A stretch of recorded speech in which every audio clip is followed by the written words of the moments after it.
امام ظاہری نے حمید بن عبد الرحمن سے نقل کیا، انہوں نے عبید اللہ بن عدی بن خیار سے کہ وہ خود حضرت عثمان غنی رضی اللہ تعالیٰ عنہ کے پاس گئے جبکہ باغیوں نے ان کو گھیر رکھا تھا۔ انہوں نے کہا کہ آپ ہی عام مسلمانوں کے امام ہیں، مگر آپ پر جو مصیبت ہے وہ آپ کو معلوم ہے۔ ان حالات میں باغیوں کا مقررہ امام نماز پڑھا رہا ہے، ہم ڈرتے ہیں کہ اس کے پیچھے نماز پڑھ کر گنہگار نہ ہو جائیں۔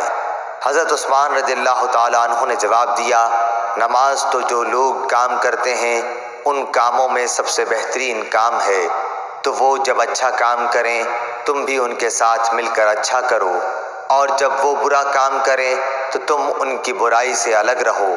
اور محمد بن یزید زبیدی نے کہا کہ امام ظاہری نے فرمایا، ہم تو یہ سمجھتے ہیں کہ ہجڑے کے پیچھے نماز نہ پڑھیں، مگر ایسی ہی لاچاری ہو تو اور بات ہے جس کے بغیر کوئی چارہ نہ ہو۔ صحیح بخاری حدیث نمبر 695۔